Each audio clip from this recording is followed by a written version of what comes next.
Hello, I was calling because I wanted to see, Jason, what you think is going to happen at this G20 meeting in Pittsburgh.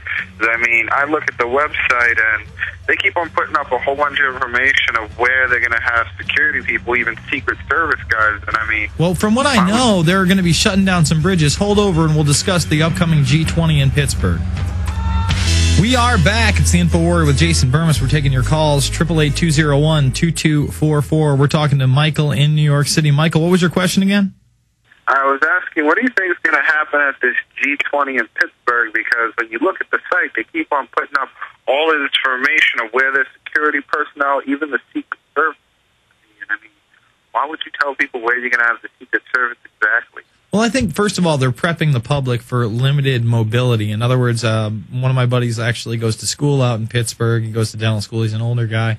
But he knows right off the bat all the major bridges are going to be quarantined, cut off, and not in use. So you're probably going to be stuck in the city on most occasions. On top of that, they want to let you know that there's going to be a high Homeland Security / NSA / CIA / Secret Service presence, as well as international forces to protect other world leaders. And I think what they're prepping us for is the official announcement that the dollar has collapsed. I mean, it doesn't get much more official than them actually announcing it in Forbes this week, September 8th. The dollar collapses. This isn't Jason Bermas, this is Forbes.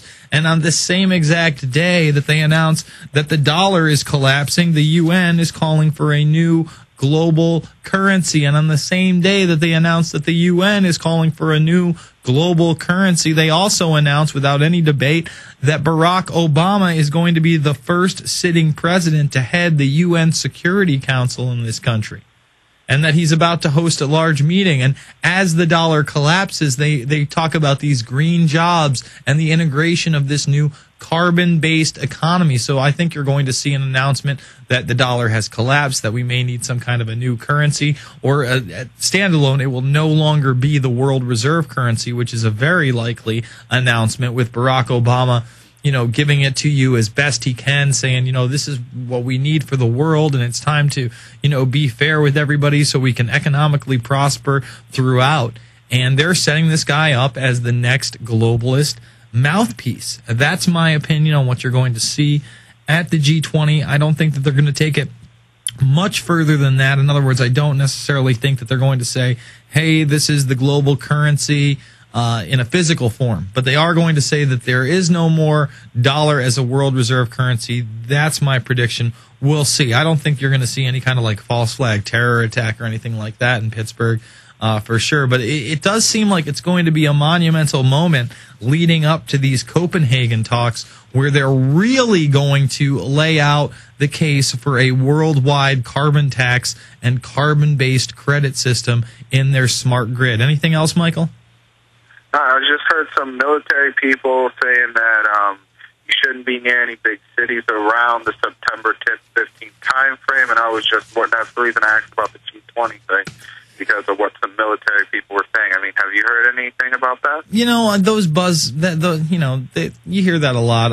I don't usually hold credence to it. I'm glad that we have some watchdogs out there that are looking at a lot of the military drills that have been going on in the past few months. I think you're going to see a big lockdown of the city in Pittsburgh, but I don't think you're going to see a false flag terror event there. I think that they're doing that because there is going to be a rather unpopular announcement coming up September 24th and 25th regarding a global currency. All right, I thank you for the call. Let's jump to Mark in Wisconsin. Mark, you're on the line. Hey, Jason, what's going on? I just have two things tonight quick.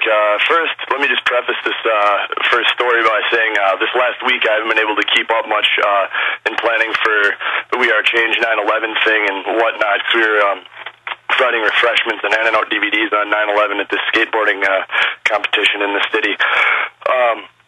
I was talking to Alex earlier, and I was being real positive about the Charlie Sheen letter, saying, I was like, good for Charlie, I hope it brings more people to the movement. And he got all agitated and defensive. He was like, hold on, really, you hope?